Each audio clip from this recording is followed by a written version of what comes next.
Before we call our meeting to order, Mr. Bolden is going to offer a word of prayer. Let us bow a moment for prayer. Heavenly Father, we invite you to preside over this meeting. Help us to work as a unified team in combining ideas for a great outcome. Help us to work as a whole rather than as individuals. Enlighten us that we may know how you want us to accomplish our task. Direct our thoughts, words, decisions, actions towards the right path, and help us to stay on track. Let your will be done as we plan and make decisions. We thank you for each and every one who is here today. You have blessed us with supportive people who seek the best for your people in our city. We ask that you guide our decisions as we set out to accomplish our task. We pray you would make us strong and courageous for the road ahead. Heavenly Father, as another new year begins, help us to live each day for you. We pray for those that are sick and infected with coronavirus. We pray that they will be healed. We pray for the medical teams that work so tireless in giving care to those that are suffering. Father, we ask that you comfort those bereaved families that have lost loved ones. We pray that the vaccine that is being administered is effective in controlling the virus. At the dawn of a new year, I'm filled with hope for what is to come. I have thankfulness in my heart for how we have been blessed in the past. I pray that I will keep my focus where it needs to be this year, and that we all have a year filled with joy, love, and happiness. Amen. Thank you, Mr. Bolden. Now call our meeting of January 5th of 2021 to order. And if you would, join me in saying the Pledge of Allegiance. I pledge allegiance to the flag of the United States of America and to the republic for which it stands, one nation, under God, indivisible, with liberty and justice for all.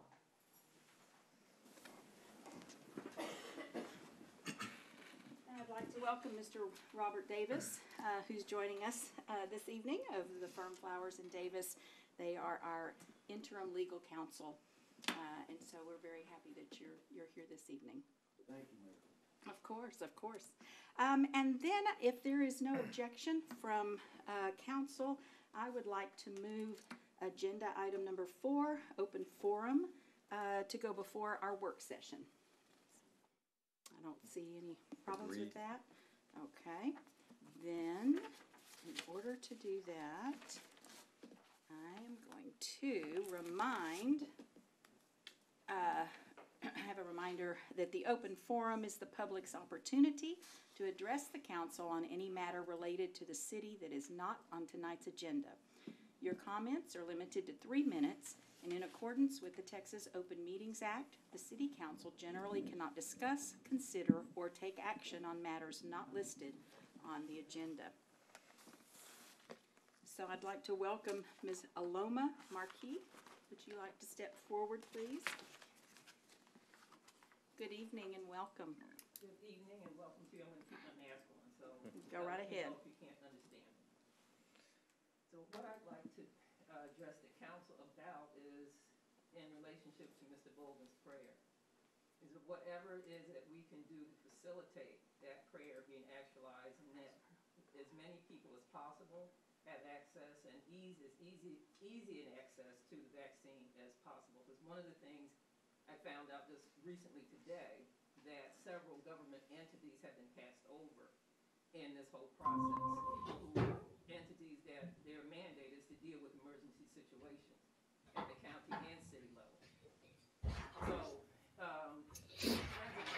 saying that their experience in trying to get the vaccine has been difficult, and getting mixed messages from whichever entity is dispensing the vaccine, which makes it really, really difficult for people.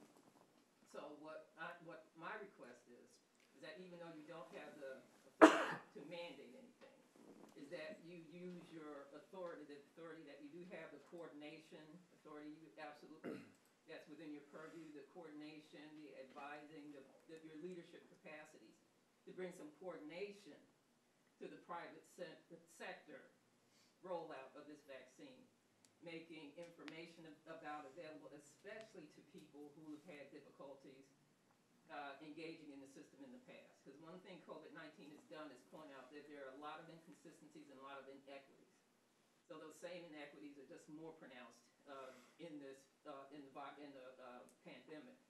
So I'm asking you to call people together, the entities, Kroger, whoever, CVS, all of them, and just to work as a team to see what can get created as a team, and to be the point of leadership for that.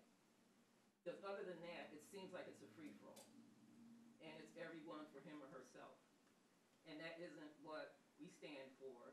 That's not the prayer that Mr. Bolden offered. So that's my request, and whatever I can do as a citizen to promote that, I'm available. You all have my information. I'm available to assist you in that endeavor.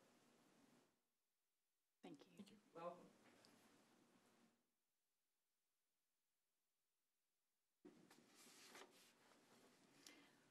We are now going to move to agenda item number 3, which is our work session. Receive a report, hold discussion regarding land use infrastructure fiscal model and baseline assessment for Nacogdoches. Well, she's already up there. Good evening. How are you? Good evening, Council. Thank you. Lena Chapin, City Planner. Tonight you're going to be hearing a presentation from Mr. Kevin Shepard. He is the CEO of Verdunity, Inc. They are an engineering and planning consulting firm based out of Dallas, and they specialize in fiscal analysis, focusing on the relationship between existing development patterns, the property tax revenue generated by that development, and then the cost of the city to serve that development. And they've done similar studies for communities and cities all across Texas. We contracted with them August of 2020 to conduct a land use and infrastructure fiscal model and assessment to help us identify strategic locations to invest in future street infrastructure that would also yield a high return on investment and service cost. While you're not taking any action on this item tonight, we do hope that it helps demonstrate the relationship between development, tax revenue, and service cost, and the importance of those decisions regarding future development and infrastructure investments. And we also hope this serves as a tool for some of those future planning initiatives that we discussed later last month, and kind of serves as the foundation when we're talking about fiscal sustainability and reinvestment. And so with that, unless Council has any questions for staff, I'd like to hand it over to Mr. Shepard. I think we're ready for Mr. Shepard. Yes.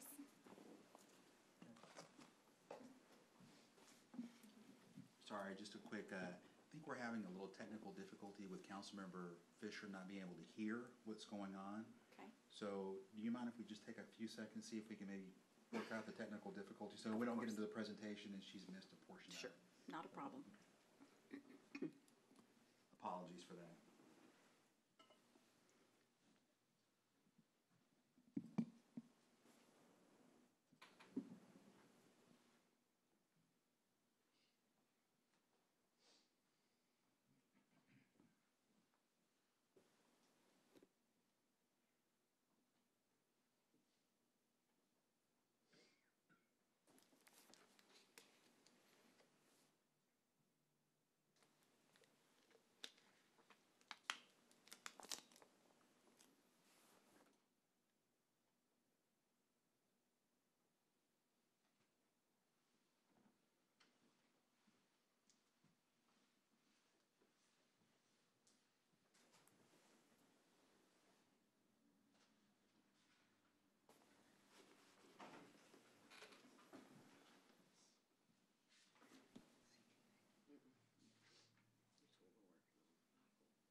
Can y'all hear me?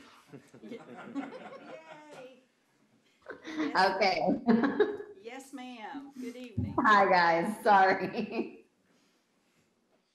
Okay, so let's start again with Mr. Shepherd.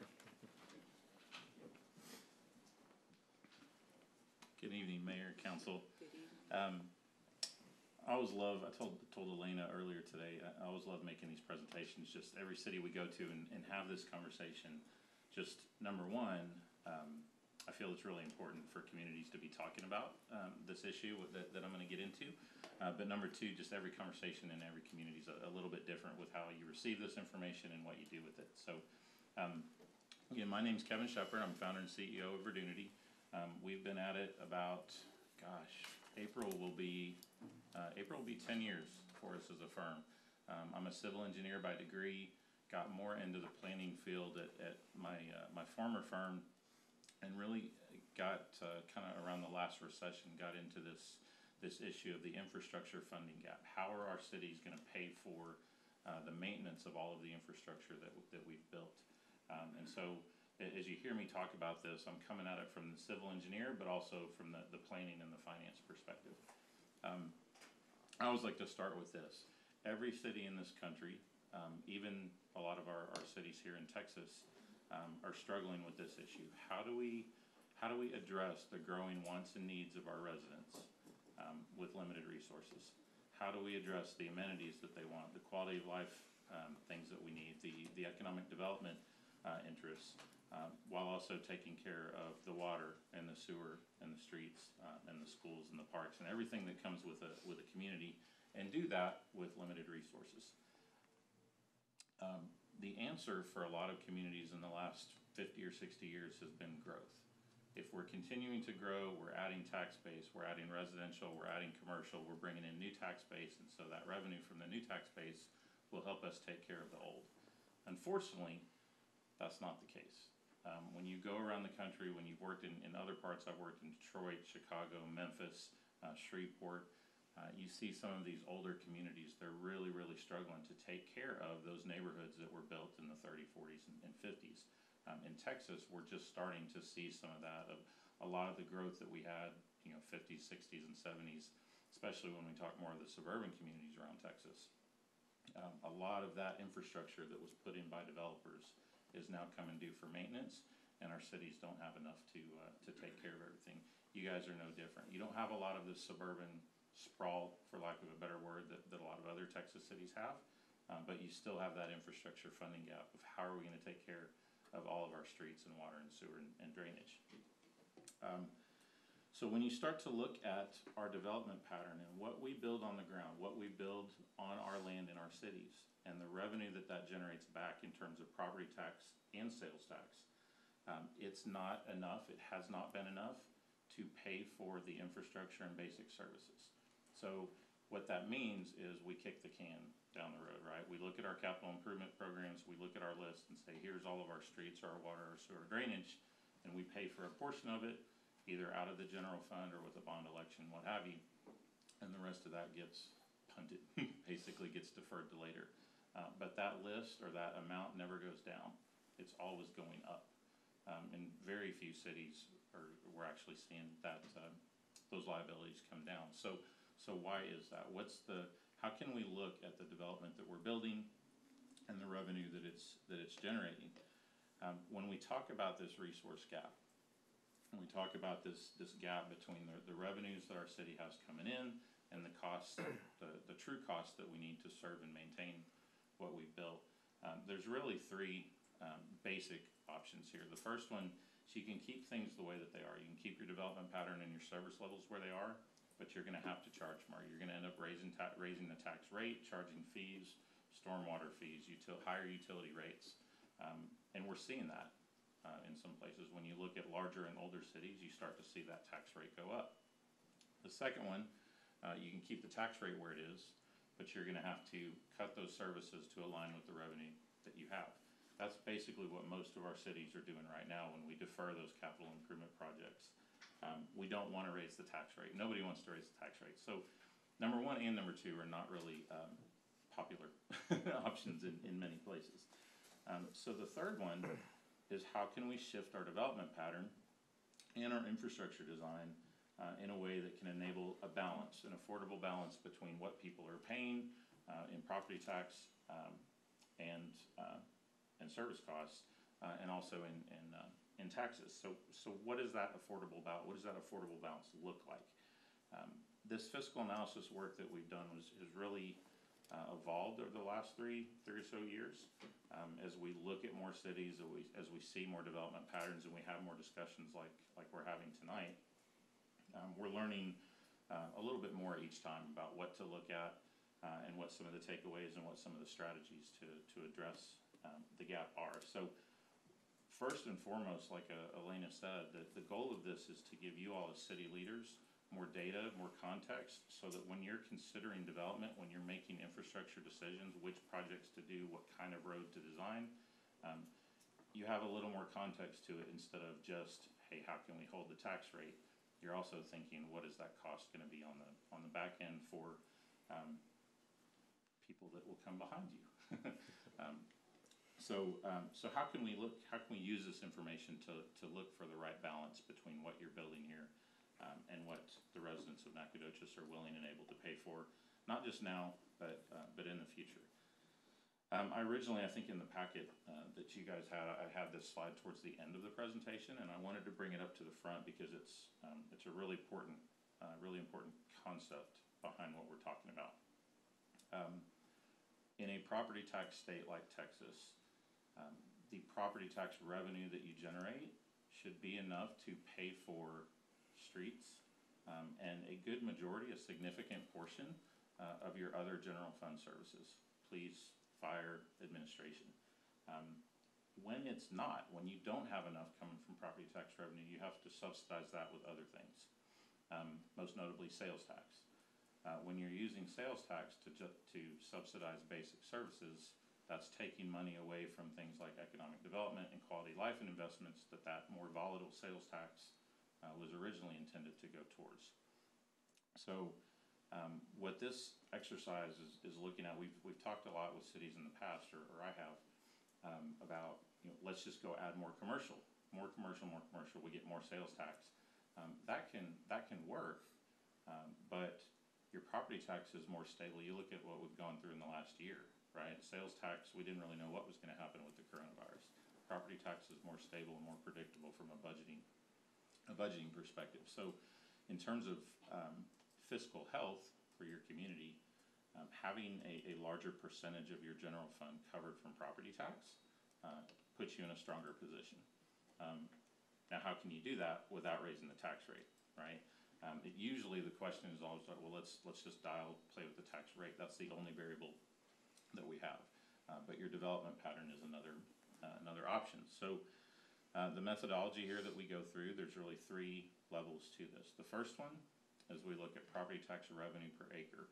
This information is all expanded in that report that you guys saw, so I can unpack it more if you guys want me to, but there's revenue per acre. That's the critical metric that we look at.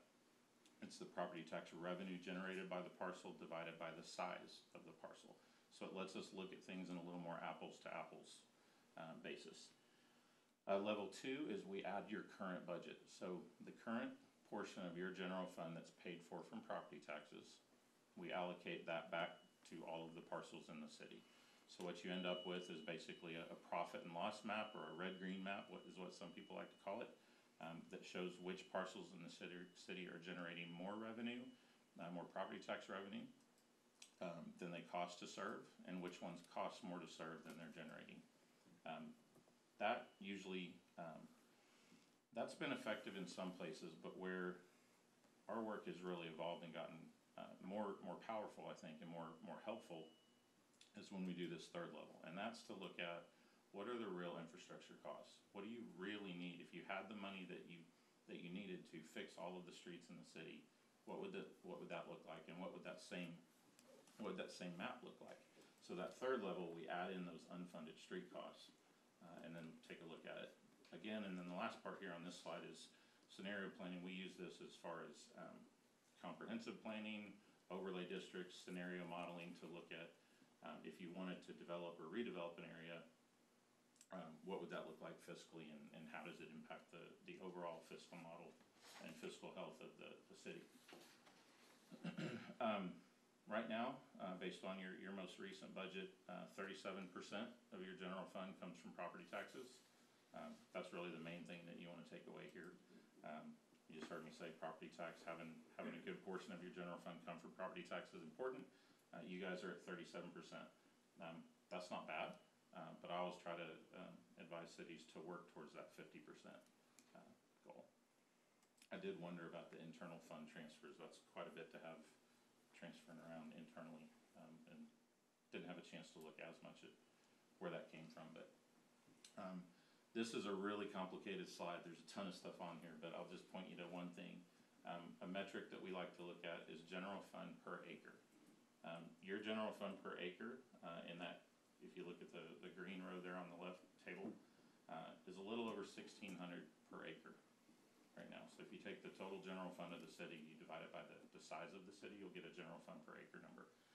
That, for more built out cities, larger cities, cities that have more, I guess more mature cities, where they've got all of their water and wastewater distribution system built, where they have most of their streets in, and they're in more of a maintenance mode than a growth mode. That number can get up 3, 4, 5, or maybe even as high as 6,000 per acre. So that's just a number to look at, something that as Nacogdoches continues to grow and age and evolve, that general fund per acre is going to want to go up. Here's the kind of the whammy slide in most places. We looked at your streets and said, if you had money, or if you had to rebuild, not just spot maintenance, but if you had to rebuild all of the streets in Nacogdoches, what would it cost? 76 billion, or 76 million. We've had some in the billions. That's why I had to throw that out. I had one over 3 billion a couple weeks ago. 76 million is what it would cost just if you just were to reconstruct all of the cities or all of the streets in the city. Most of your streets are asphalt, 20 to 25 year lifespan. So that averages out to about 3.8 million per year is what you need to be spending on streets, just to break even, just to maintain what you've got on the ground right now. Nothing new. I will say that the numbers that we used there, we got from your engineering guys, they feel a little low to me, just in terms of the construction cost. But we also got cost estimates for some recent projects that kind of proved it up. So just know that there that that could be a little bit on the low side. But 3.8 million per year, and you're currently spending, what is that, 1.1, 1.2. So there's that resource gap.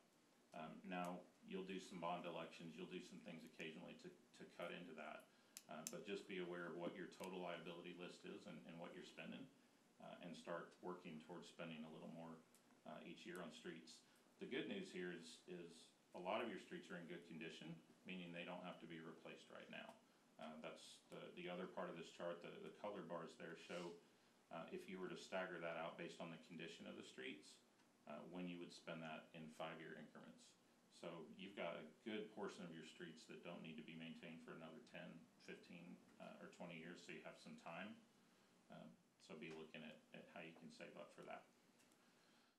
So these get into the maps. This is your first one, the revenue per acre map. This is just the revenue side. Costs haven't been added yet, so you don't see any red on this one. Light blue is basically 0 to 1,000 per acre. You have over 60%, 64% of your city's area, and 78% of your parcels are generating under 1,000 per acre in property tax. Now that's undeveloped land, that's ag, vacant, all of that. But when you look at this, that's a significant amount of the city's land area that it's in the city limits. Technically you're serving it, but there's no development there, or very little development to generate property tax revenue back to the city. Then you can see the light to green, or light to dark green, in terms of the revenue per acre there. When we add in the current budget, here comes the red. undeveloped parcels, when you load in service costs there, they're gonna go into the red. And you can see that kind of the core, kind of north central part of the city is where most of your money's being made in terms of property tax. Then when we add in the deficit, the street costs, it brings some of those that were kind of in that blue and light green in the previous map go to red. Yours really isn't, again, too bad. We can see some pretty dramatic things in here, especially in some of the suburban neighborhoods, cul-de-sacs, wider streets. We can see a lot that on the surface look like the neighborhoods are doing really well, but when we load in the street costs with the wider streets and some of that, they'll go into the red. So that's been a big takeaway in a lot of places. Land use summary, these numbers on the slides are small for the folks behind me, but the thing I'll point out here that's always a big kind of aha for most councils that I talk with is your smaller lots have the highest revenue per acre. That's kind of goes counterintuitive to what a lot of folks think of bigger lots equal better value for the city. In terms of revenue per acre, that's not the case. The smaller lots, the older neighborhoods, even with lower values, will do better. That holds true also for in the multifamily category and the commercial category. So there's two things I want to point out on this slide.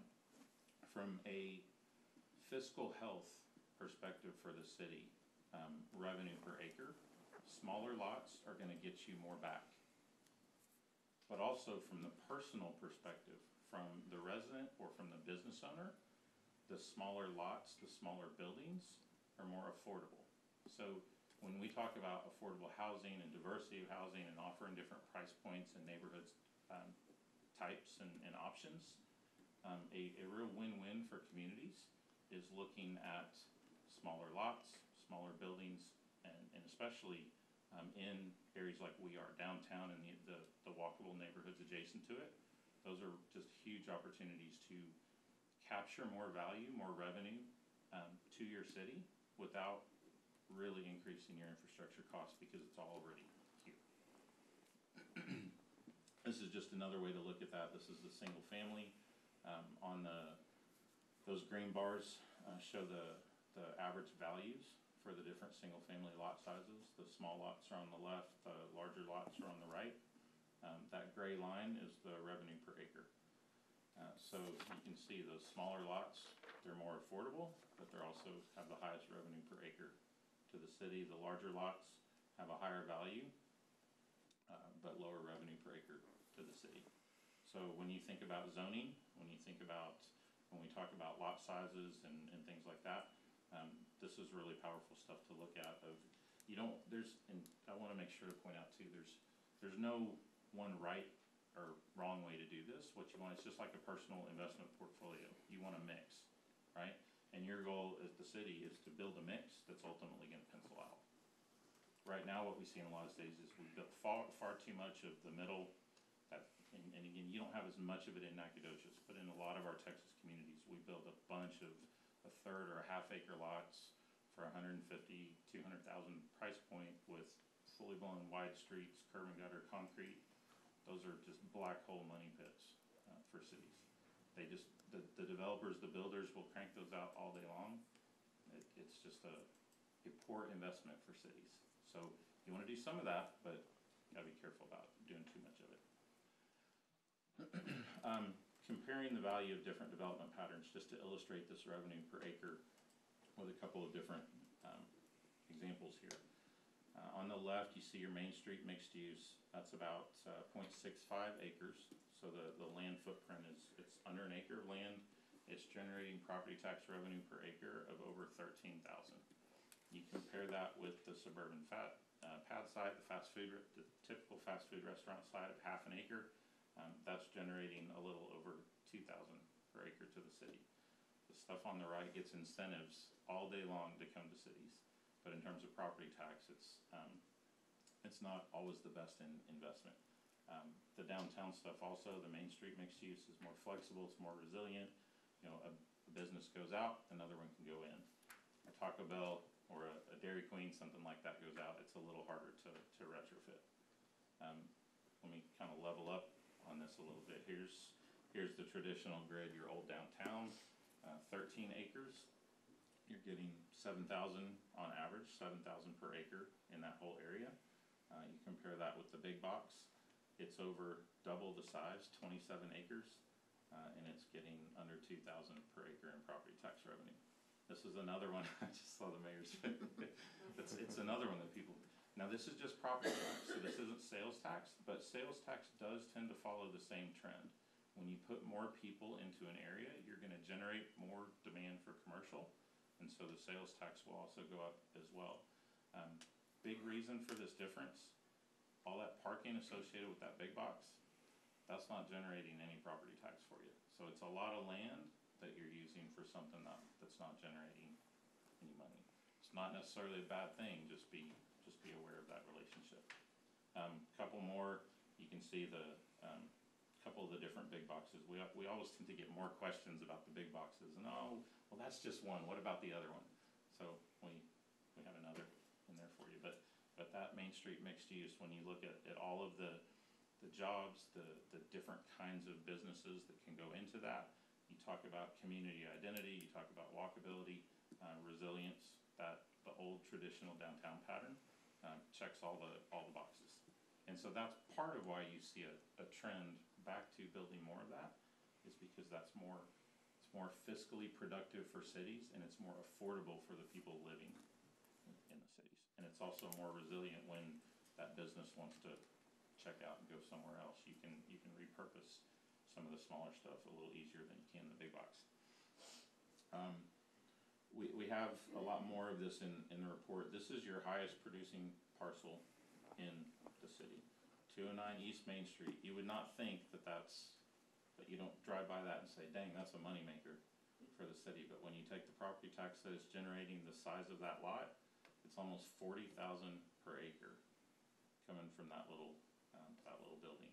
And again, that's revenue per acre, so it's a small amount. But think what you could do if you built a bunch of that on a 1 acre site.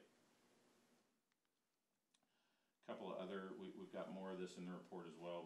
Elena had us look at some different neighborhood patterns. She wanted to see how different lot sizes and street layouts performed. Here's one from Ashbury Court. They're a little under 2/10 of an acre lots. That one's got the average appraised value is a little under 200,000, and the revenue per acre there is a little under 8,000 per acre. The next one to point out, this one goes up a little bit in lot size in Arbor Oaks. So the lot size went up, the average assessed value went down a little bit, and the property tax revenue per acre for that one is a little over 2,000. The last concept to touch on briefly, just from a little more from the engineering and infrastructure side, is kind of helps explain why we have the infrastructure funding gap that we do. If you go back to that earlier slide that I showed, that what you build, the philosophy that what you build on the ground should generate enough in property tax revenue to pay for the street serving it. So one of the things that we'll do is we'll look at projects like this where we look at the cost of the street project. In this case, it was a little over 36,000. We looked at the life cycle. It's roughly 20 years, so we can get an average cost per year. We look at the property tax being generated by those, the development being served by that street. We picked just a little cul-de-sac here because it's pretty easy to make the argument that the only people benefiting from that street are the ones that are living on it. If you take 100% of the property tax revenue from those properties, it would take you 2 years to pay off that project. But you guys aren't spending 100% of property tax revenue on streets. Using current budget conditions, which is 4% of your property taxes going to streets, it would take you 44 years to pay off that project. So it lasts 20, it's taking you 44 to pay it off. When you do that over and over and over across the whole city, you can see where the gap comes from. Here's another example that illustrates a little more of the problem. When you have a street that is not fully built out, that has vacant lots on it, you can see how much more dramatic those numbers will go. In this case, the cost of the street was much more. It was $280,000. The revenue here, if you take 100% of all the properties along that street, it takes 20 years to pay it off. current budget conditions, it would take 392 years. So we did this for just a few, coordinating with staff. We didn't do it citywide.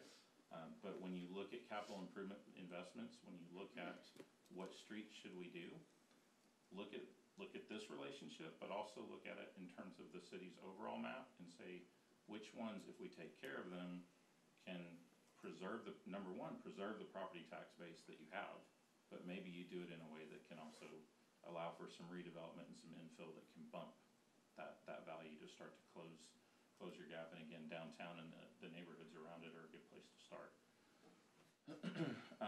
Just a couple of takeaways here from our analysis work. We've done this, like Elena said, in cities all over the state, a couple outside of the state, big, small, suburban, rural. Pretty much everywhere we look at have a revenue gap when you look at the true cost of street infrastructure. This also applies to water and sewer. It's a little different because water and sewer are enterprise funds, so it's not the same relationship as property tax to the general fund. But the concept is still the same. Certain development patterns will generate more in utility revenue as well. Not all growth and development in a city is good growth. You can grow your way into bankruptcy just if you build and build and build and build in a way that ultimately costs you more than the revenue it brings in.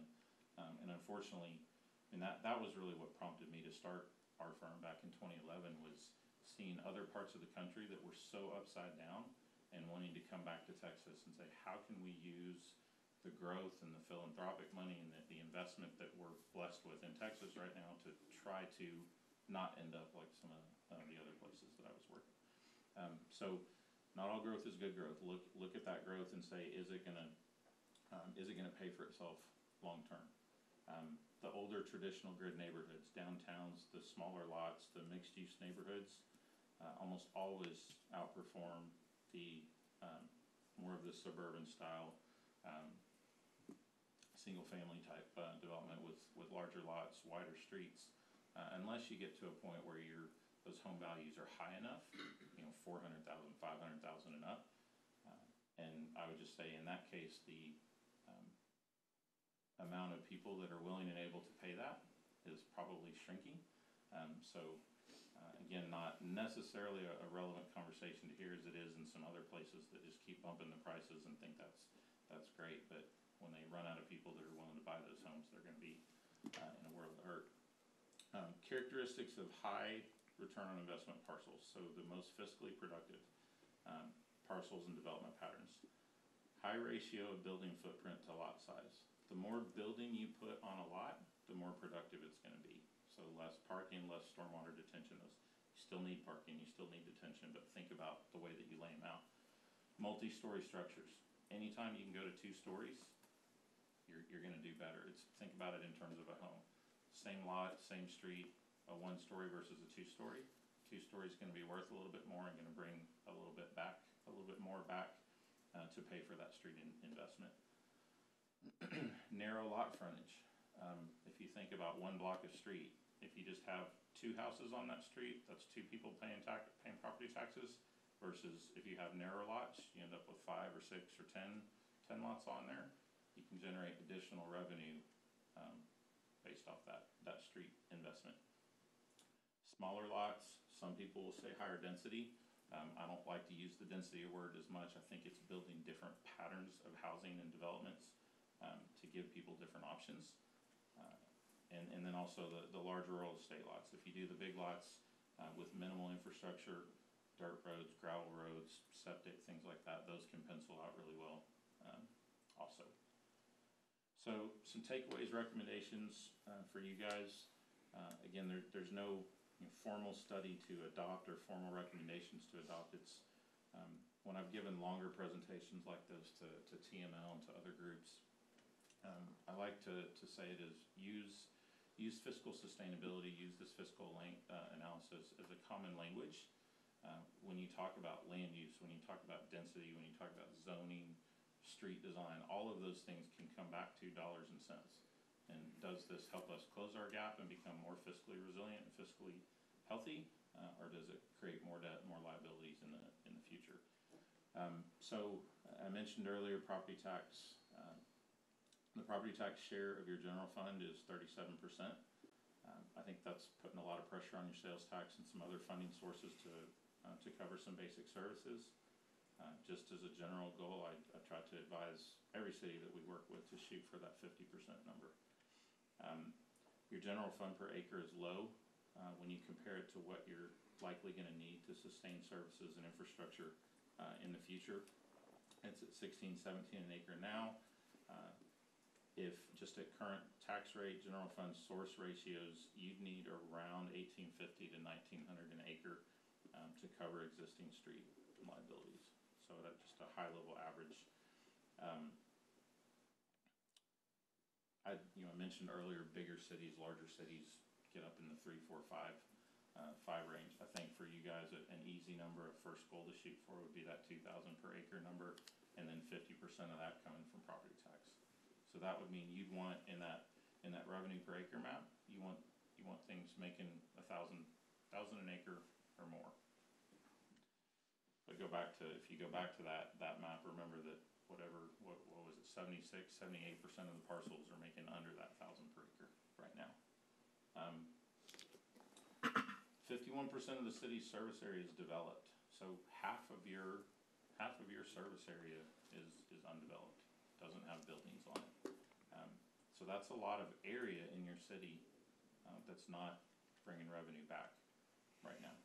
So again, be strategic when you build new stuff on that undeveloped land. Do it in a way that can help you close this gap, not make it worse. The developed parcels that you do have generate 88% of your revenue, and just 22% of the city's parcels are currently generating 1,000 per acre. There you go. 22% are generating that 1,000 per acre or up that you ultimately need. Small lots are your highest producing parcels, so those 0.2 of an acre up to 0.4 of an acre. Those are breaking even or in the positive even when you load in the unfunded street costs. So those smaller lots are doing well for you, and they have a lot of potential to do more in a lot of the neighborhoods. A large majority of your city has the traditional grid. In some cities, they've built a lot of the suburban, the loops and lollipops that I'll call them. And I'm not knocking them because I live in one. But we've built a lot of that, and that's, again, very hard to retrofit. If you start to want to change it up and add different uses and make it more walkable, that's harder to do. The traditional, the grid pattern that you guys have here is always, you'll hear the phrase good bones, right? That's the foundation for a lot of the most fiscally productive land uses that we have. So you've got the framework in place to get some really financially productive development. In terms of what to do, policy, look at promoting, incentivizing growth and infill in your city center and existing neighborhoods. Look at fix it first, maintain it first. Take care of what you have before you start adding new. And anything, when you are going to do new, whether it's on your, I know you've got some commercial corridors, you've got the 69 corridor you're talking about, don't not do that. But when you do it, do fiscal impact analysis, and make sure when you have the fiscal analysis done that they consider the infrastructure on the back end. Most of the fiscal analysis you'll see with economic development studies will just say, here's the revenue it's going to bring right now, and here's what the infrastructure, what it's going to cost to build it right now.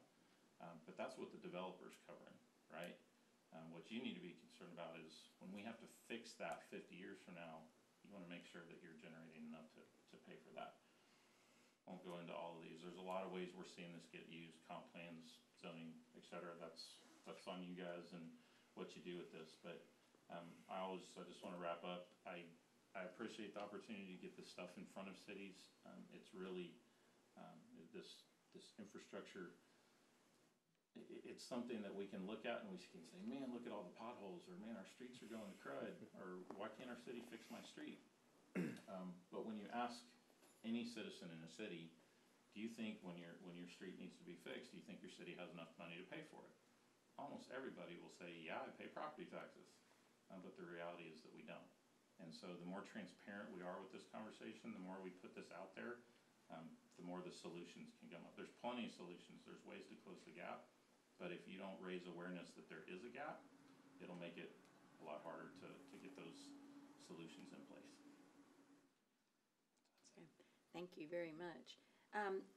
Before we get to council questions, since we have members of the public here tonight, I will ask if there's any public comment. If anyone has anything they would like to say.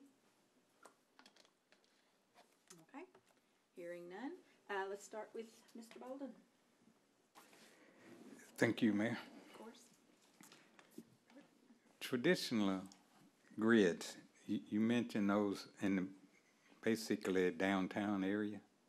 And in the past, that's been prime property, almost in every city, compared to the big boxes. But I didn't realize there was that much of a difference in the revenue stream, because automatic, I'm thinking suburbs, housing division, that's prime revenue for the city. Is that counting exemptions for, that's part of the, Yes, sir. So one of the things we do, we got the actual levy data from the county, so it pulls out anything that's exempt and pulls that out. So we did look at it before exemptions and also Okay. after. okay. And you mentioned Powell and Dolph Streets in particular. I was going to ask what your recommendation would be, but that's one of the low-income neighborhoods, but that requires a lot of street maintenance, or has been in the past.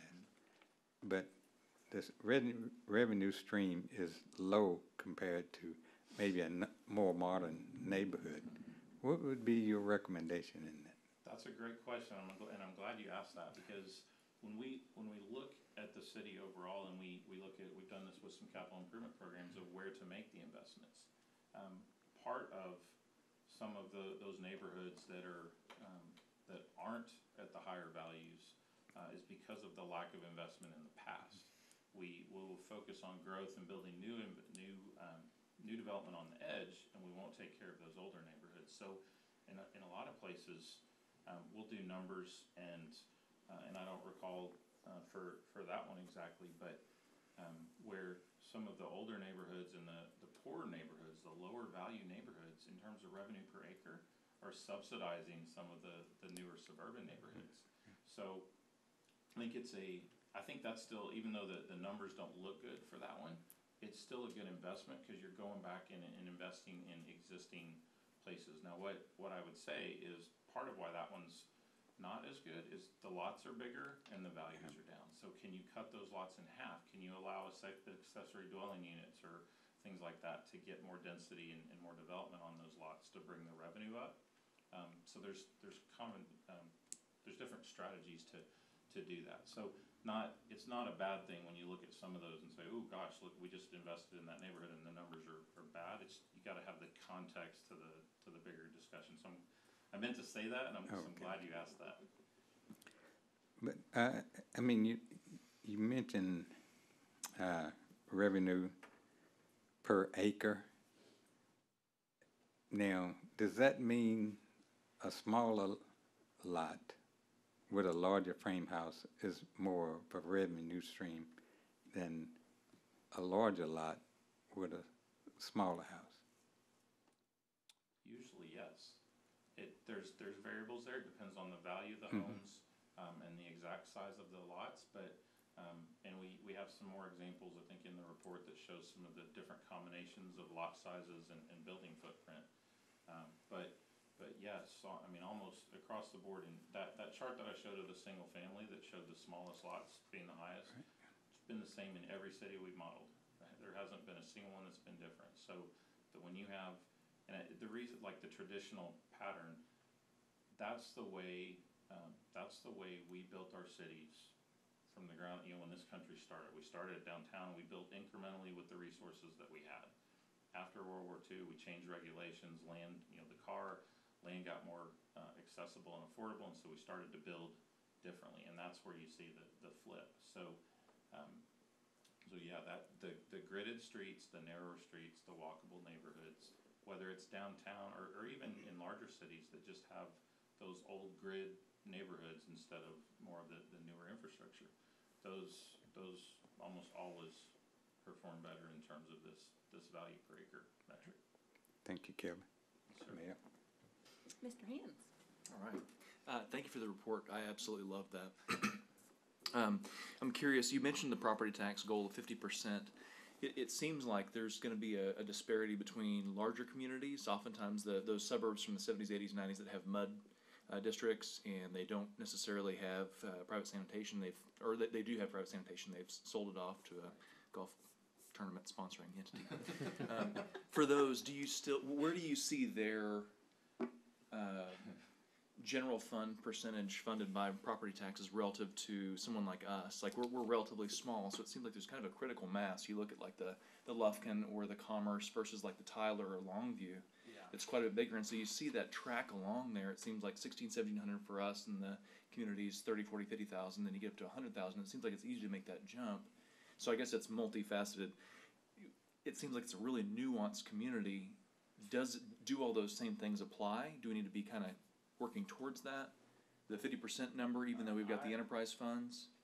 Yeah, I mean, I still think, I mean, you're still, in talking with staff, you have similar issues on the water and sewer side that, you're gonna be talking about rate increases and some Sure. of that, or trying to fight them. So again, the more productive your development pattern can be in terms of property tax, then it's not as, you're not looking at raising utility rates and other things like that. In terms of comparing it to different cities, there's the size of the city in terms of service area, and the bigger your service area, the more infrastructure you're gonna have, and the more public safety you're gonna have. So you've got more fire stations, more parks, more libraries, water towers, things like that. So that's one factor, is just the geographic footprint of the city. In terms of the kind of the revenue per acre, it does get to that density number of, if you look at, you could have the same service area, the same city limit area, and if one of them has 4 people per acre and one has 2 per acre, their revenue numbers are going to look very different. So that's why that one slide that had all that stuff going on, you'll see a density, and you'll see the densities on there. So you'll see general fund per capita, per household, per acre. Again, the value to the residents is the more dense you build, the higher revenue per acre you get, and so the general fund per capita or the general fund per household goes down, right? So what that person has to pay for that quality of life goes down the more people you bring into the city. So then it is, not everybody's gonna be New York City, and density does not have to be New York City. 4 people per acre is not, that's not that much. Right. So there's no one metric, you have to kind of look at all of those together. But in terms of that 50%, that's more of a fiscal health and resilience thing than it is some of these other, just because sales tax can go all over the place and be pretty volatile. Property tax, at least in Texas, is pretty stable, and year to year we can budget to that a little bit Certainly. better. I love the profit and loss chart. That was really eye-opening, humbling and eye-opening. I'm curious, what have you seen in some creative, more rural areas like ours? Like when I think of the grid or hyper-gridded, I think of Houston, like downtown, midtown, or go up to the Heights area, somewhere like that. And I contributed a little bit of that in the past life, but they're chopping up 5,000-foot lots to 25, and so that seems like a no-brainer as far as this specific metric goes. But one thing that seems like a struggle in a lot of the more rural areas is there's not really a demand to pay $250,000 for a house on a 2,000 or 3,000-foot lot. So it seems like there's going to be a deficit there, like in your bar graph that had the line going the other direction. It seems like our sweet spot is kind of that 1/4 acre lot, which is, you mentioned a lot of those, 1/3 or 1/4 acres are money pits in a lot of the suburbs in the 70s and 80s right outside of the Heights, 15 miles outside of the Heights. What do you see in the more rural areas? What are some creative things that you see to kind of bridge that gap? I don't have an answer for that, honestly. It's, the best thing I can say is just thinking in terms of align the infrastructure and the service with that pattern. So when you get someone that lives out on the edge like that, and they expect the same police and fire response time, and they expect full service infrastructure, that's where I'm talking with some folks in North Dakota right now. That's where you can start to use fees to to start to align with where people choose to live. So it's not necessarily dependent on the value of the home. But again, that gets into an affordability conversation. Sure. As well. That's kind of where MUDs came from. Sure, In that some makes sense. respect, too. So, I was asked this at a conference a couple months ago, where do I think things are going? I think you'll see some combination of the property tax, but then also some additional fees that if you want to live in some areas and you're willing and able to pay to live in that environment, you want just single family and you don't want anything to change, that's fine, but here's what it's really going to cost. And are you willing and able to pay for that? A lot of the folks in those kind of neighborhoods would say, sure, I'll pay for it. In others, they can't, they're not willing and able to pay for it. So we have to, as cities, we have to offer those options. And I think that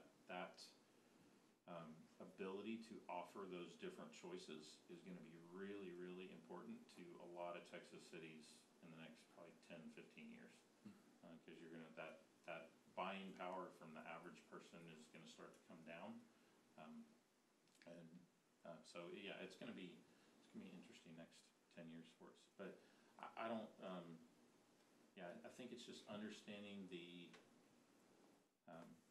what that infrastructure cost is and figuring out whatever that fee structure is to pay for that. Property taxes is the base, but you may be looking at different rate structures for different types of neighborhoods. That's helpful. One more, and then I'll let somebody else take a whack at it. So I love what you mentioned on the maintain what you have versus building new, because it puts a pit in my stomach to see the numbers and the assessed values versus our market values. A lot of the neighborhoods we have, we're kind of stuck, like a lot of rural markets, at $100 to $140, depending on how nice it is. And so really, the market values don't meet what it costs to actually build normally, let alone now when lumber is 3 times as much as it normally is. And so fixing what you have seems like it makes a lot of sense. Have you seen any creative solutions where cities get involved to help facilitate that in some of the rundown pockets? So, and Elena's familiar with Monty Anderson with Incremental Development Alliance. Monty's a guy, he's based up in Dallas by me. Incremental Development Alliance, they're a nonprofit group. They coach and teach people to be small developers. Monty especially is really good, somebody that I do a lot of workshops with, because one of the questions I'll get is, okay, Kevin, you just dropped the hammer on us, you showed us a whole bunch of red, gave us a big, huge number, how do we close the gap? Incremental development, it's working with local developers, local entrepreneurs, people, especially the younger generation, getting them to, like the live-work units. You put an office in the front and an apartment in the back, or a duplex, things like that. That kind of thing is fiscally productive for a city. Repurposing old buildings, especially again in downtown, you can find vacant lots or vacant buildings in most places. But repurpose what you have before you go build new. Monty will tell you that, the construction costs have just gotten so high to build new. That's why you're seeing a lot of the developers in the market to go to those markets that can pay those prices. But in most places they can't anymore. So it's cheaper to go in and retrofit an existing building. And that's where the city can help in terms of policies, codes, economic developments, incentives, or partnerships to prioritize and focus on redevelopment, infill, small businesses, small spaces, as opposed to bigger things. And that kind of starts to, it aligns with the shift that we're starting to see with older generations wanting to get out of the bigger homes and downsize into walkable neighborhoods. You got younger folks that are looking for the walkable neighborhoods. But in terms of community identity, part of what we'll say is cultivate fiscal health and local wealth, right? When you do the incremental development and you can do it in a way that your local folks are building and owning these spaces, it starts to cultivate that local wealth and raise the buying power of the local community. So it's a completely different model and approach to economic development, but you're investing in what you have, your people, your places, your building, your infrastructure, and just look at incrementally elevating that. And I think those are going to be the most resilient places. They're also going to end up being the most in demand in the future, I think. Awesome. Thank you. I appreciate it. Mr. Anderson? Anything? Yeah, my primary question, this will probably be sort of a rambling, multi-part question, but, I am very interested in infill, development. Especially the south side of Nacogdoches has a lot of opportunities for that. My ward, Mr. Bolden's ward, both have a lot of, neglected and underdeveloped, areas. Have, you mentioned infill and you've mentioned, sort of multi-use diversified developments. Have you seen in communities our size success with, some of those multi-use developments? I'm thinking of ones on larger scale like Simon Malls does with the Domain in Austin, and I can't remember the name of the one they've done fairly recently in Fort Worth. Have you seen success with scaling those down in more rural communities, more our size? So, and I'll just, I think the solution is the same thing. It's incremental development. It's the same pattern. So the big developers, they build this pattern, but they build it on much bigger parcels and they'll build it all at once, Yeah, right? yeah. The incremental approach is you build this pattern, but you do it one lot or one building or one, a couple at a time. That's how the smaller communities and the rural communities need to do it. So you need to find local folks that have property, either property they want to build or buildings they want to redo. You need to find some local developers and local contractors that want to work at this smaller scale. And they tend to be ones that care about the community, and it's not all about how big of a margin can they make. Yeah. Because if it's all about margin, they're going somewhere else. But if they care, and they want to build unique and want to build community and that, there's the incremental development stuff, the work that Monty does, and I'll send Elaine and she can share it with you. But I did a longer talk on this for TML a couple months ago that, in fact, Monty presented with me. So I talked about this part, and then Monty came in and talked about the InkDev and how to build this smaller development to close the gap. That's the way that you do it. Yeah. So you still build small, you build smaller lots, you build smaller buildings. They're more affordable. They're more affordable to build because they're smaller. They're more affordable to live in or to rent as a resident or a business owner because they're smaller. But again, it's that revenue per acre. But you've seen those mixed use, office space, retail, residential, structured developments work in smaller communities. It's just at a smaller scale. It's at a Main Street scale instead of a whole massive drive to a giant parking garage and then walk around. In your opinion, what is the importance of proximity to something like a neighborhood elementary school It's huge. in making those work? I think that's success huge. of those. Okay. I think That's for another thing that I smaller- feel for pretty strongly about is maintaining some of our neighborhood schools. Right. The key to making smaller stuff work is walkability. Small lots won't work if everybody has to have 3 cars. So it's when you have most of and there's a lot of conversation about 15-minute neighborhoods or complete neighborhoods. There's different buzzwords people are using, but the idea is most of your basic needs are within a 15-minute bike or walk instead of a 15 to 20-minute drive. My wife and I talk about this all the time. Instead of throwing our little guy in the back of the car and driving 10 or 15 minutes away for a play date, wouldn't it be nice if you could just hop on the bike and walk around the way I grew up. We don't build neighborhoods like that anymore. But yeah, having the elementary school, that's why downtown is obviously it's always the place to start because you have a lot of stuff here, and I guarantee. I mean, you walk a few blocks any direction from downtown, there's going to be a bunch of opportunities. Yeah.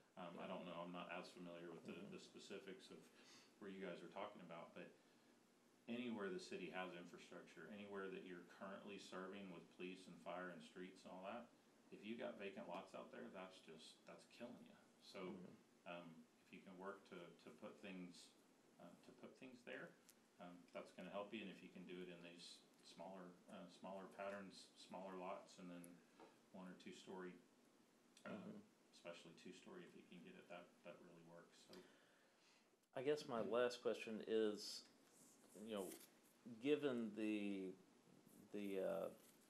eventual presence of I-69 on the west side of town. Do you think it would be more advantageous for Nacogdoches specifically to sort of work radially from downtown? You've mentioned downtown sort of core as an example, or focus more on what will be the eventual interstate corridor?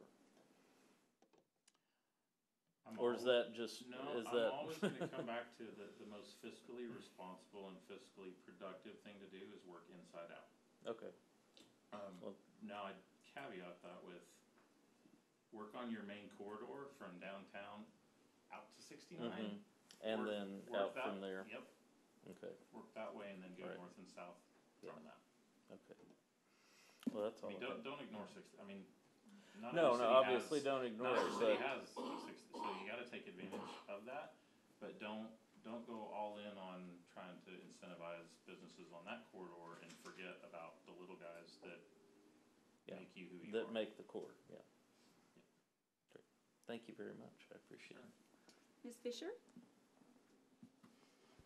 Yes, thank you. Thank you so much for that. It was super eye-opening, and I also really appreciate that. I feel like the work that you do is a major public service. Can you hear me? Yep. Yes. Okay. I also, before I start, I want to apologize if my questions seem disjointed. You should see what I did to your study with highlights and posters. It looks like my old constitutional law textbook, and that's because I was scared of my professor. So I apologize in advance if some are really particular questions and some are sort of big picture. You discussed some break-even numbers and what it would take to break even. My question to you about those numbers is, are they based on our current percentages of 37% of general fund being made up of property tax, and not only that, but 4 or 5% of our budget being spent on street maintenance? Yes, they're based on your current ratios. Okay, and then sort of relatedly on our budget breakdown, is that 5% number, is that it was page 20 of your study? I'm not sure what page of your of the presentation, but the breakdown of our budget that showed that the 5% of our budget is spent on streets. You see, is that a typical number that cities our size and sort of similar to us, is that a typical percentage point that cities spend on street maintenance? Unfortunately, yes. Okay. I think we see somewhere between 3 to 10% go towards streets, and most of that is for preventative maintenance. So it's for spot maintenance. It's not for full reconstruction. We saw a few years ago, we saw cities starting to increase that amount, but then we had the property tax cap legislation that kind of hurt a lot of cities there, and so anything that they were doing with that additional revenue to go towards streets has really been killed and is going towards basic public safety, is where most of that has gone. But yeah, in terms of that amount to most places, it's pretty typical. And is the rest of the breakdown pretty typical, like the 57% on public safety, on police and fire, really all of it? Is that pretty typical? I think so for the most part. I mean, public safety is always the biggest percentage of most cities' general funds. There's the rare exception, but in most cases, public safety takes up 50, 60, sometimes 70% of it. But then it'll vary a little bit based on the size of the city for administration. The bigger city you have, you've got more parks. So more parks, more infrastructure, so you have more like public works staff and things like that. But percentage-wise, you're you're in the ballpark. You sort of touched on this when you were during your presentation on the percentage of our interfund transfer being 22% and that being surprisingly high for you without, having other information on that. That's been a topic of discussion, trying to sort of get a handle on that. But I just wanted to, it was something that the interfund transfer thing is something that as I read through your study, kept popping up in my head, and I was curious to hear your thoughts on that percentage point for us. Honestly, I don't know that I could answer that fully without knowing where those transfers are coming, like what funds that money's coming from. But yeah, we'll see some interfund transfers, but most of the time it's 3%, 5%. The highest I can maybe recall is like in the 9 or 10% range. So that 22% really jumped out to me as a large number. Okay. The other thing, just while we're on that, something I'll point out that we've seen in some other places is, and especially in some smaller rural communities, the fees and fines is a lot higher, and you see a lot of writing tickets and courts and things like that they're dependent on the fees and fines to fund basic services too, and that's not a cycle you want to be in either. That's another one that we're trying to help cities get their way out of. Well, we got one that's okay then. That's good. What you had said about wanting parcels to generate $1,000 or higher, as that sort of being a goalpost for us. And this is a little bit, maybe, at least in my brain, related to what Mr. Bolden was asking about the lower income neighborhoods. And I might be missing the point here, so this is why I'm asking for clarification. Could you explain to me, I guess it's a two-part question. One, that $1,000 or higher in property tax revenue per acre, that goal, is that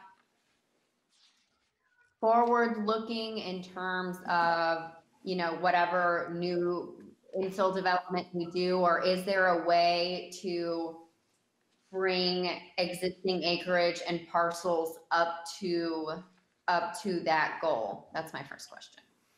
So that's your first question? Well, that's no. That's my first. It's two-parter. Okay, so the kind of the longer range goal would be to get to a general fund per acre overall of 2,000 per acre, with half of that coming from property tax. So you're at 1,000 per acre.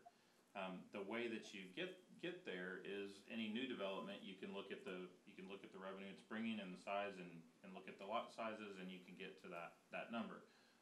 The other way is to look at your neighborhoods and see, can you add accessory? A way to raise that revenue up without changing the lot configuration is adding accessory dwelling units or adding a second story, or there's different ways to do it. The other way is to look at taking larger lots and subdividing them into smaller lots. And in a lot of neighborhoods, that is a possibility. You've got 60 or 70 foot lots that could easily be cut into 35s or 40s, or again, vacant lots is the first place we always look. Is where do you have infrastructure in areas that you have to serve, and where are vacant lots, and that just filling in vacant lots goes a long way to closing your gap. Okay, that makes sense. The other part of that $1,000 goal, and bear with me here because I know what my question is, but I'm trying to formulate it in a way that makes sense. I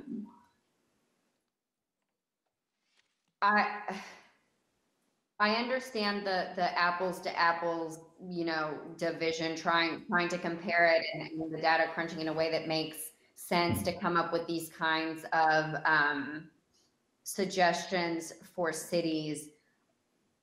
How is that the word that keeps coming up to the topic that keeps coming up in my head is like a regressive tax, right? Like how does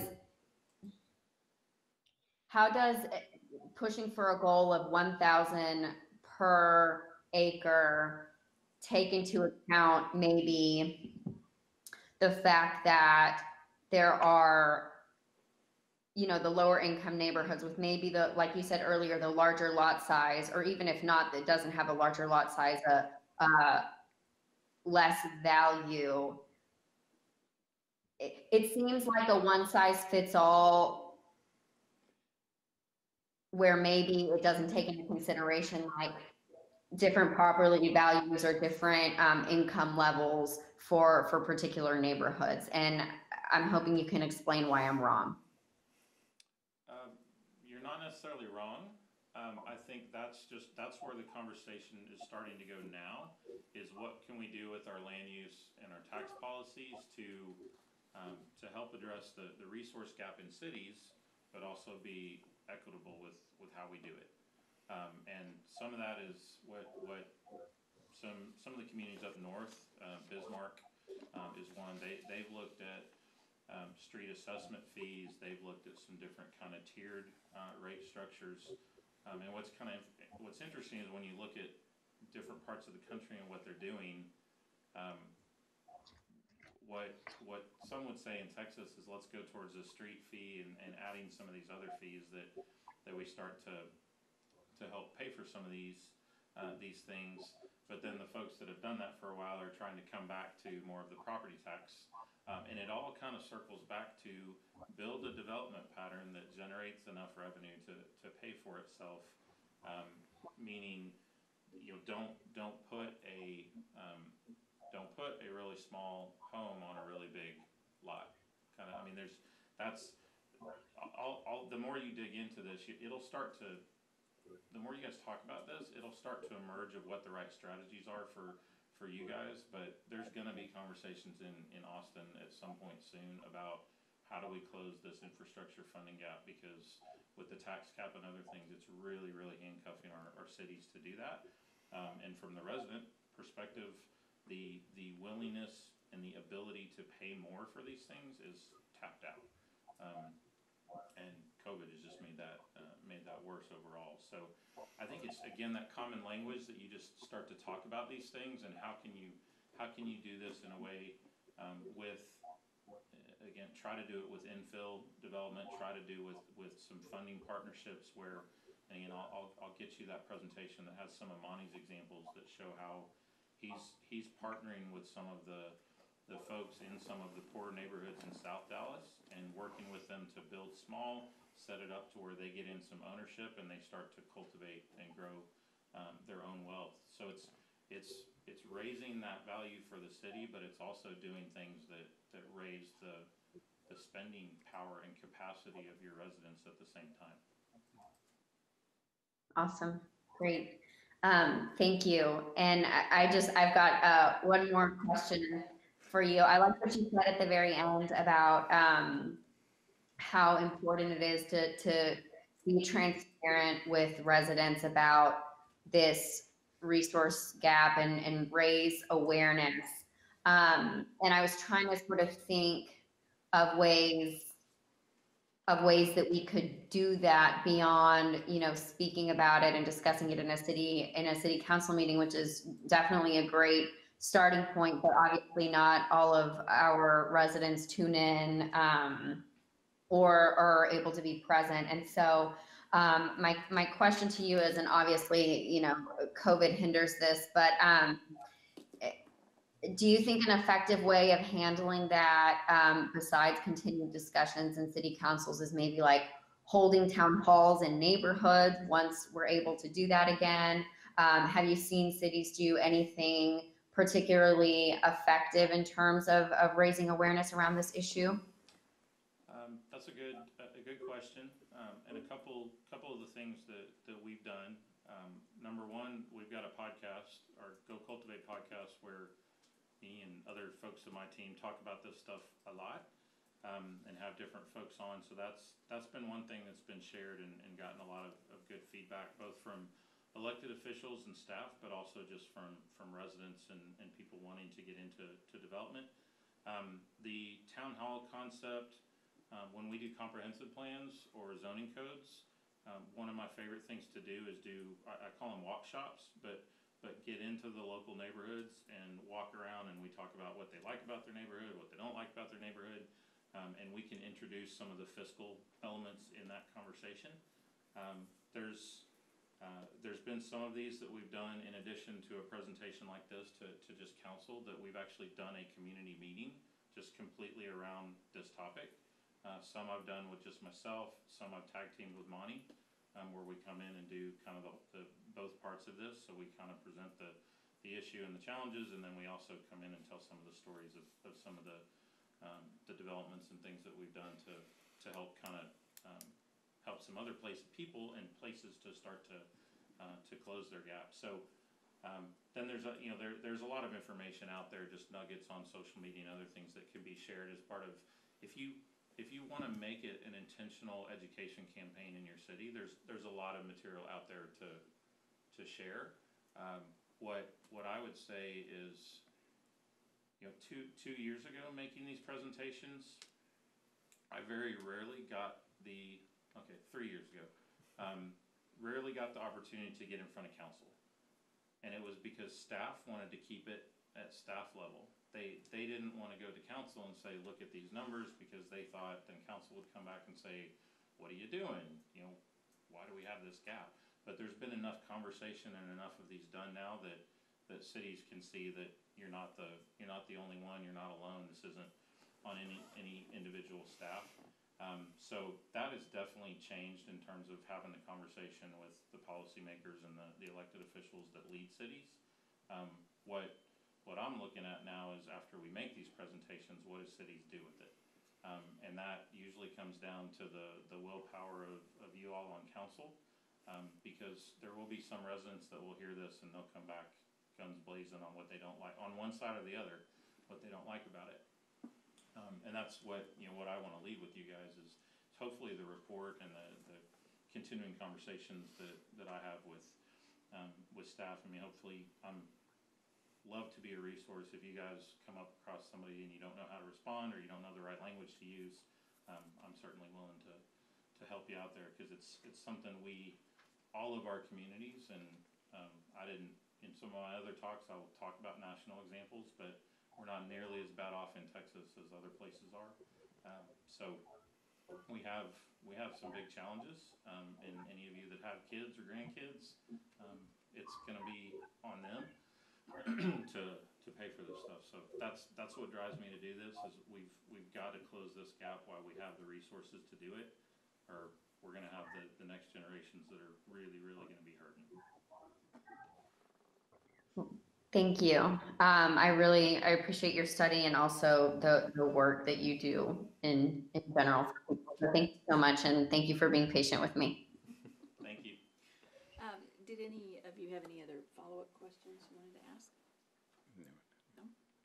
Okay. Well, thank you, Mr. Shepherd. Thank you. You've given us a lot to think about, and that's going to spark some great discussion for looking at how we're going to meet the needs for our future. Thank you, guys. Appreciate it. Thank you, Ms. Chapin. Okay, let's see. Let's move on to number. Okay. I see where we are now.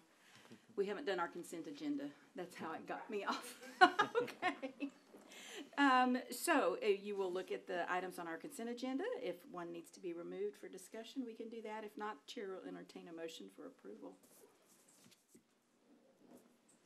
I'll move that we approve the consent agenda. I'll second. Okay, moved and seconded that we approve the consent agenda. If no discussion, all those in favor, please say aye. Aye. Aye. Any opposed? Motion passes. Okay. And number 7 on our regular agenda, receive the Convention and Visitors Bureau Annual Report from Ms. Morgan, our Convention and Tourism Director.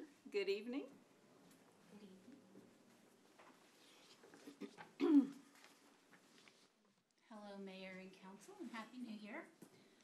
I am here to deliver our end of the year report for the fiscal year ending 2020 is outlined in our contract with the city.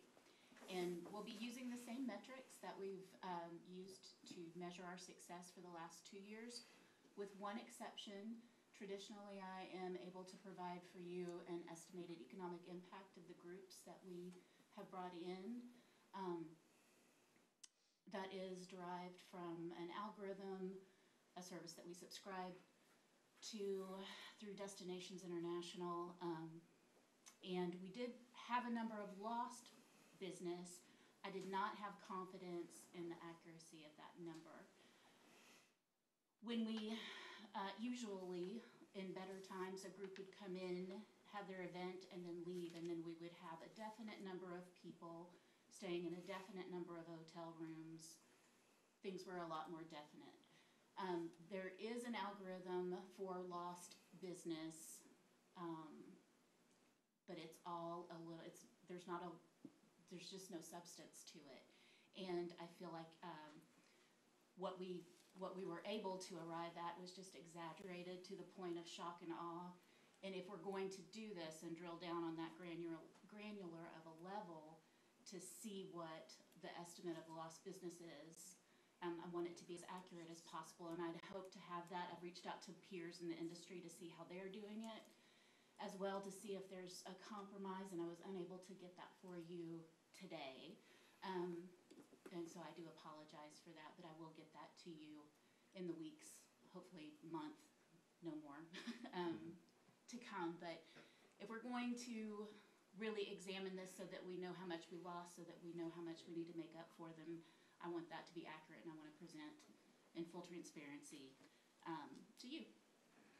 So we will start to go through. I got the clicker. See if I can work. Oh, there we go. So visitors. This year we saw approximately 8,600 walk-in guests at the Charles Bright Visitor Center. It's a 39% decrease from the year prior. And despite the global pandemic, we still saw a really impressive number of international travelers. Our requests for information, physical, those were also down 30% from fiscal year ending 19. Our digital downloads of our information were only down by 5%, which I look at this as a positive. And the information that we can glean from this particular indicator is that more people are accessing and digesting our information digitally. And as we move towards trying to be more mindfully inclusive to different groups, it is more cost effective for us to deliver translatable content to different groups in a digital format than it is in a printed format. And then also these numbers will help us as we start to exhaust our inventory of collateral and knowing how much to reorder and how people are wanting that information.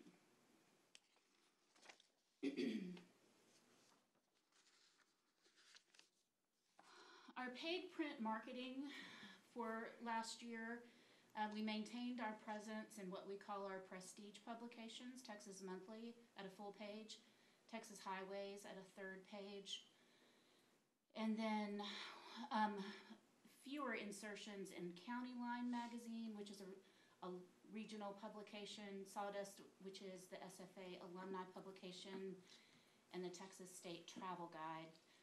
We reduced down to a directory listing in Texas Meeting Planner Guide because of the nature of the pandemic. Meetings weren't taking place. And we had gotten into a good pace of testing different markets of ways to deliver. So we had done 2 different ads in D Magazine and 2 different ads in Southern Traveler. We dropped those this year just because we didn't have the luxury of having that extra money. We felt that was not the best use of the funds that we had available to us. So for last year, our budget for marketing, we had budgeted $162,000. Our actual usage was $146,000, which was a 20% decrease decrease year over year. And just to take you through, this is an example of our full-page ad that ran in the Sawdust publication, referencing the historic win over Duke. And this was January, full page in Texas Monthly, third page in Texas Highways, in anticipation of what is typically our highest volume quarter for visitors, which is our azalea season. And then this was late March, early April. This is a co-op ad that we share the cost with the Chamber of Commerce. We were able to go in last minute and add the ribbon that directed traffic. This was before, obviously, the Chamber had decided to postpone the event. So we were able to adjust the messaging so that people could get up-to-date information as well. And this was the last ad that we ran before going dark for a while. The heads of our industry, the leaders in our associations, were great at providing us with traveler sentiment survey and letting us know what the public was ready to deal with and to help guide us into what was appropriate, how to be mindful of the rawness of what the country was going through. But with a lot of help, at this point, our staff, specific here, we turned towards the community. So we started our We Bend Not Break campaign. We started collecting masks that individual citizens made, and we were able to get those to people that could utilize them. And so, whereas usually the scope of our work takes place 50 miles and beyond, we turned our focus more to the community to see where we could fill in the gaps of meeting the needs during the pandemic. When we could advertise again, these were the first ads that went out. With the messaging emphasizing our natural outside assets, that marketing pillar, and also being sure to be inclusive in our visual imagery. And then this one as well was our fall foliage. It was one of the last ads that we ran. And then we do have 2 billboards that we own. And so we partnered with 2 different groups. The downtown purchased, they paid to rewrap the board coming in from the east. And Pilgrim, the ad has been altered as you see it coming in because they're no longer Pilgrim's Pride. They were rebranded as Pilgrims. But this one is coming in from the south, right in front of Lugnuts. So we were able to rewrap those boards, freshen up the imagery, and partner with some local businesses. And there's an example of our internal campaign, We Bend Not Break. The United Way wound up using this. We did a limited run, again, because we wanted to be mindful of the usage of the funds that we did have. So I think we printed exactly 18 bandit signs to place throughout the community. We did provide the graphic for free. The Daily Sentinel ran the graphic. Spirit Outfitters used this to brand their gallons of hand sanitizers as well. I included our last social media report, and we'll fly through this. You received this slideshow deck, so we'll hit the highlights. But I did want to point this out, and I wanted to include it in the slide presentation because in the generous subsidy that the city granted the CVB, our subscription to Meltwater, who provides us with these insights, was able to be preserved. And so I wanted you to see sort of why that was important to us, because it does allow us to keep historical reference of numbers, to know where we've been, where we are, and to chart where we would like to go. So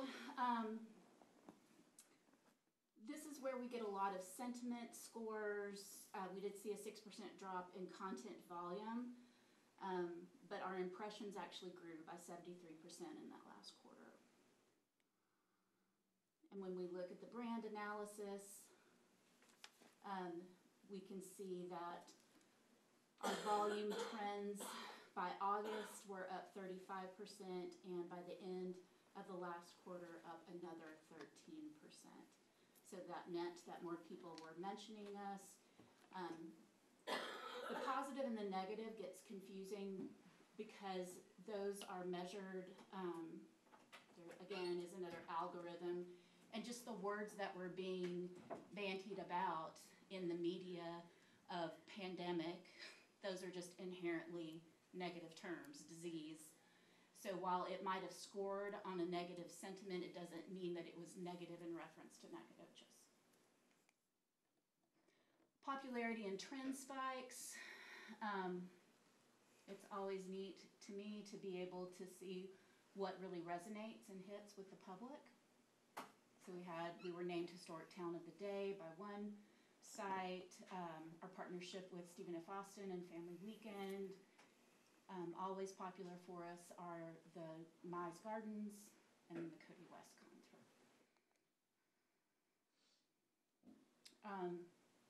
Our audience analytics, there's a word cloud that populates the most commonly used words in conjunction with Nacogdoches, and then they've added emojis, just because I guess that's how we talk now, is emojis.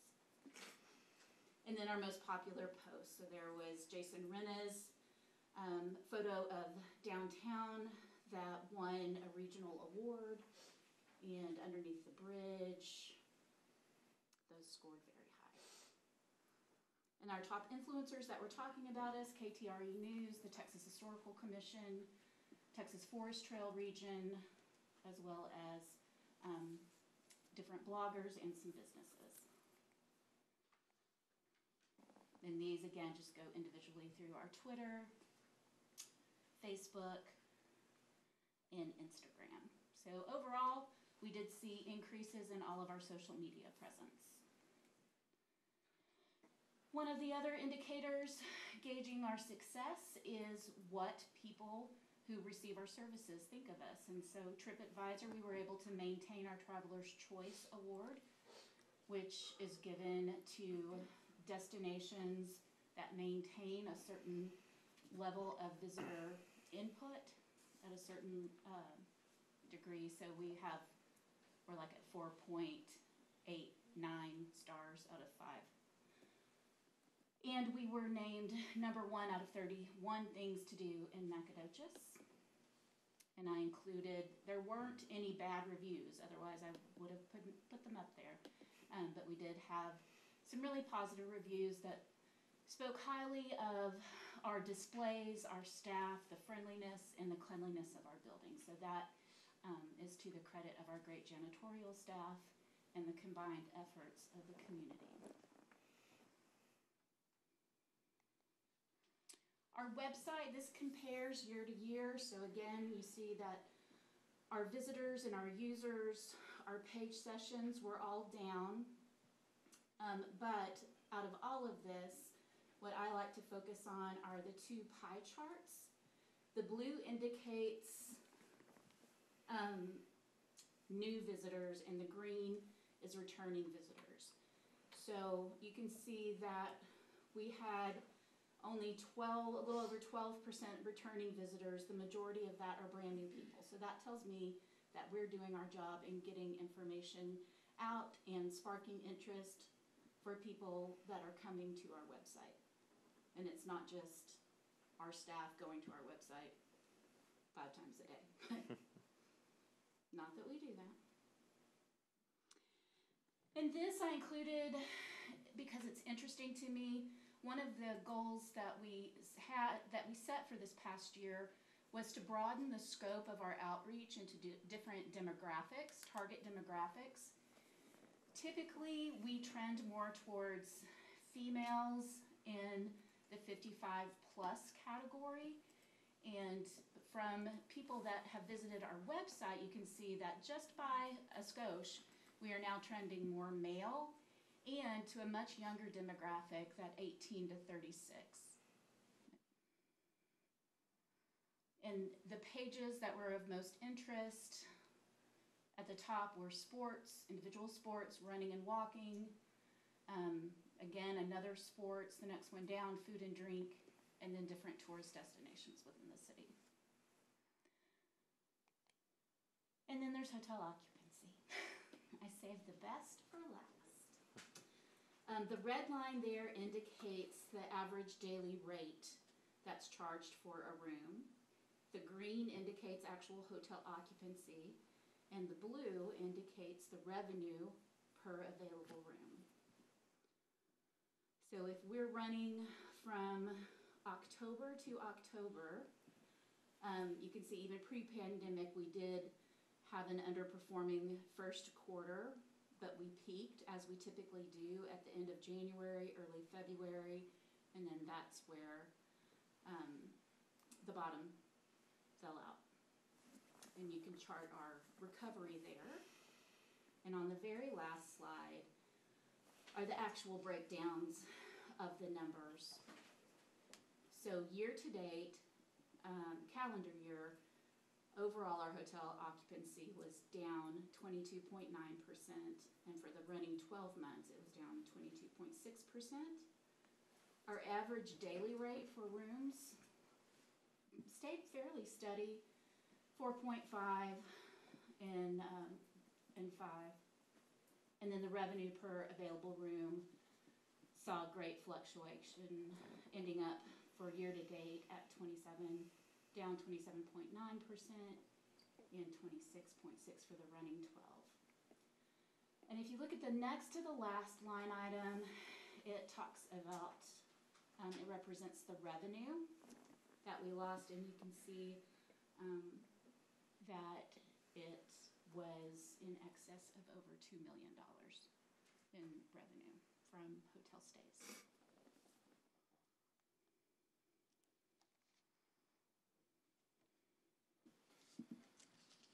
Okay. Again, since we have members of the public here, is there anyone that would like to make a public comment regarding this presentation? Okay, and if not, let's start with Mr. Hens. I appreciate you putting this together. Would you mind explaining to me the revenue per available room? What does that number represent? So I'll pick a number, running 12 months, 27.88 for 2020. Is that, occupancy was high enough to where that wouldn't be $27? Right, so the revenue per available room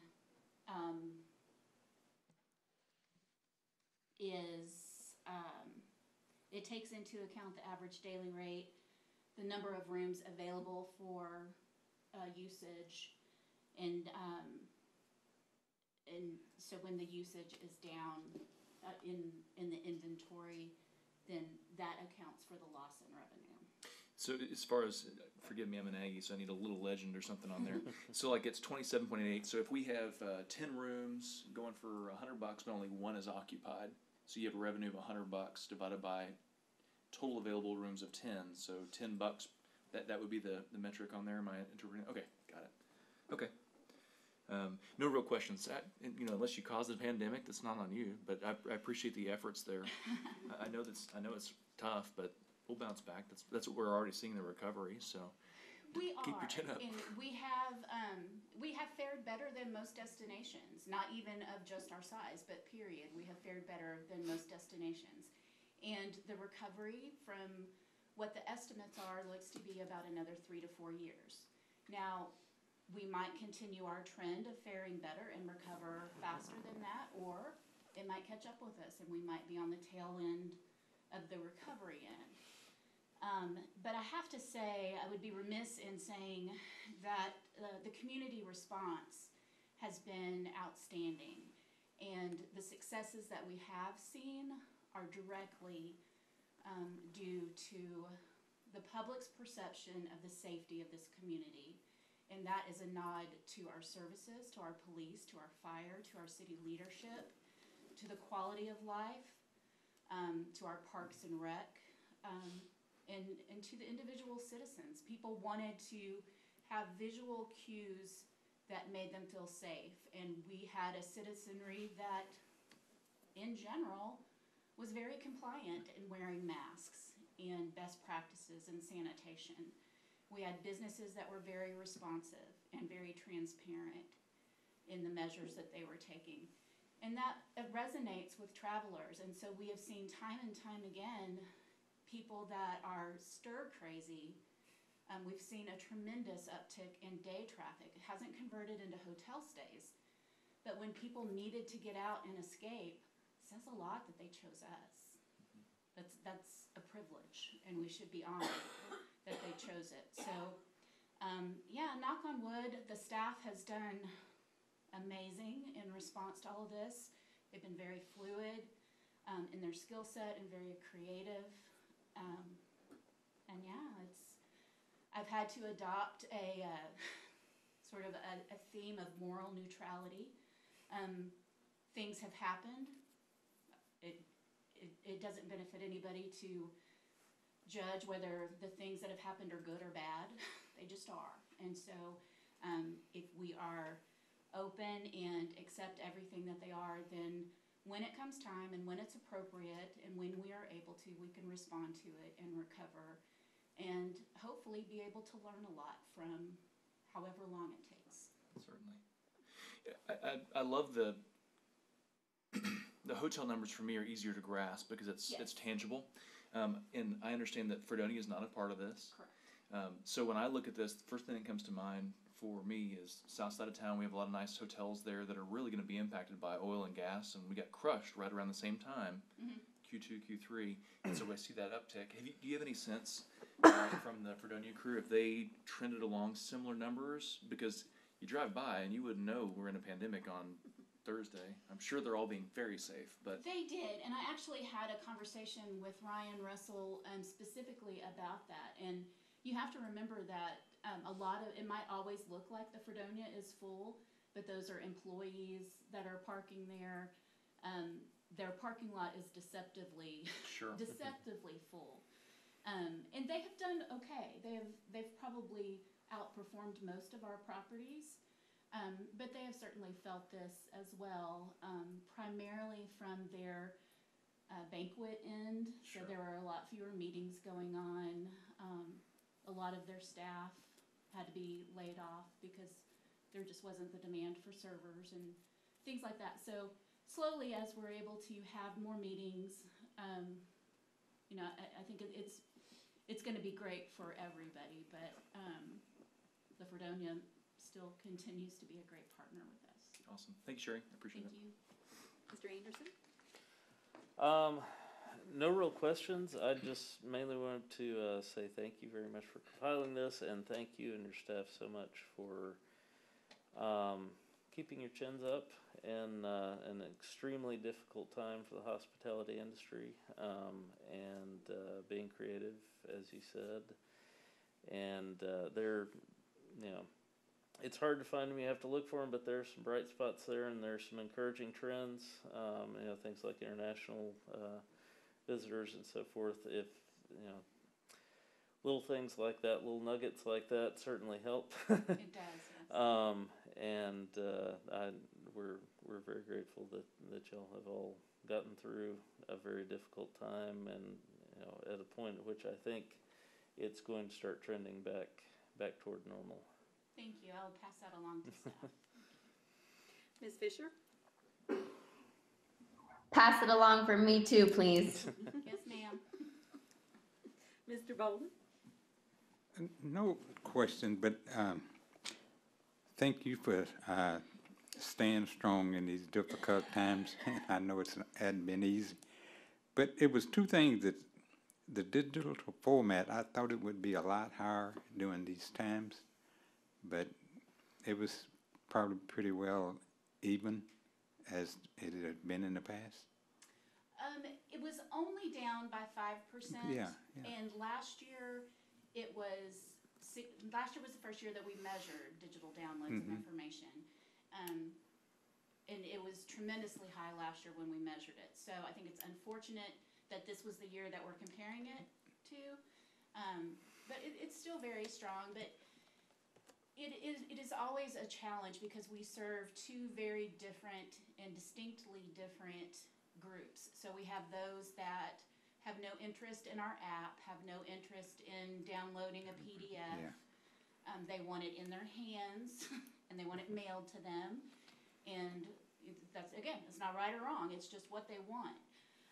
But as we look for targeting groups that are ready to travel and are ready to make some of those decisions and have that disposable income and time now to travel, we know that they want that information more digitally. And so our app has seen a lot more, significant traction and downloads on that. So, slowly it's it's hard to compare it collectively because it's from two different distinctive sources.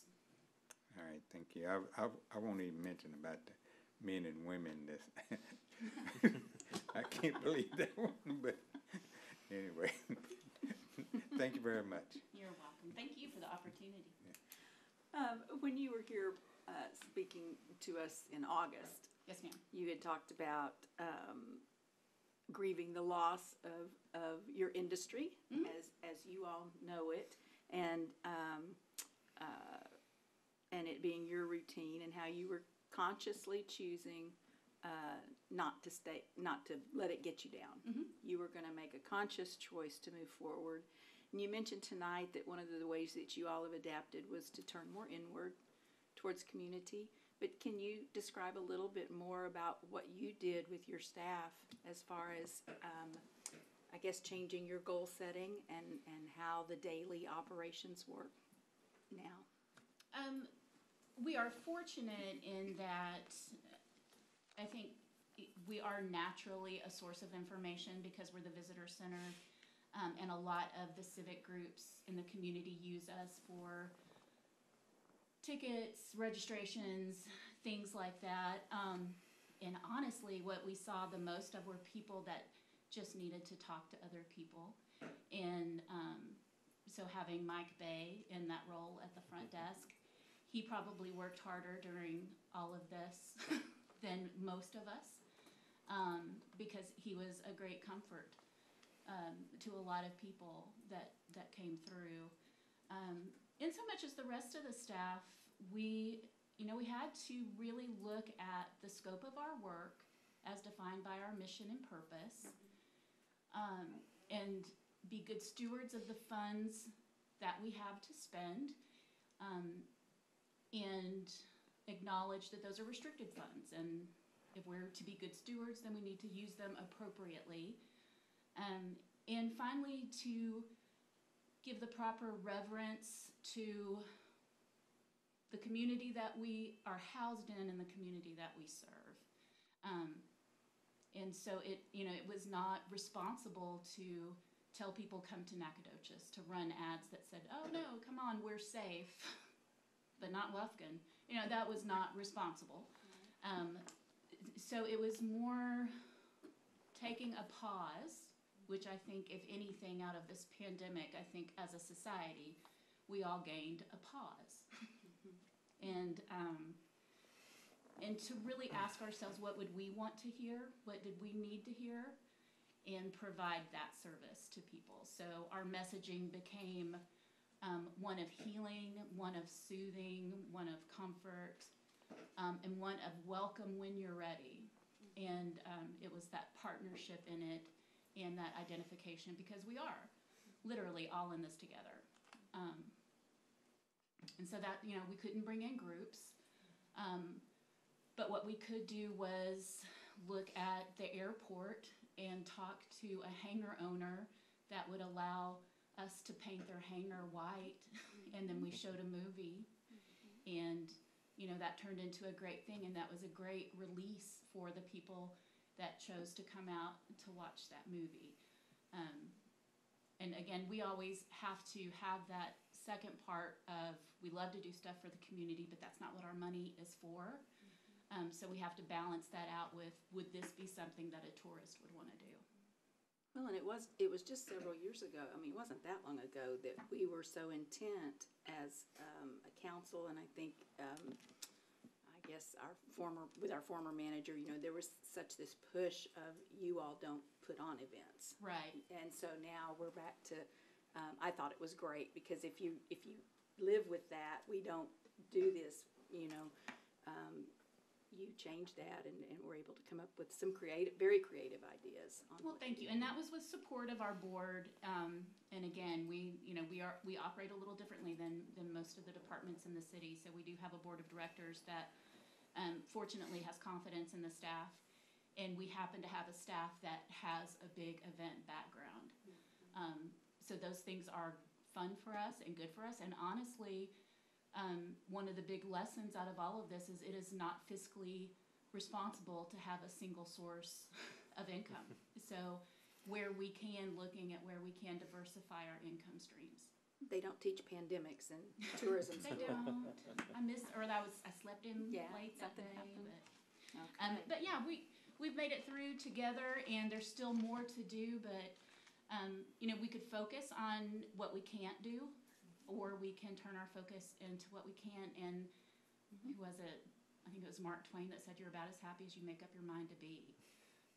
There's plenty to be sad about, but there's just about as much to be happy about, and it really is just an attitude, and apathy is contagious, but so is joy, so we choose joy. Well, thank you for the presentation. There was a lot of good information in there, and glad you're sticking to it, and tell your staff thank you too. Thank you, Mayor, and Of course. again, we do consider it an honor to serve Nacogdoches and to represent her, so we appreciate the opportunity and your trust. Of course, thank you. So, with no further business, that concludes our meeting of January 5th of 2021. Meeting is now adjourned. I don't have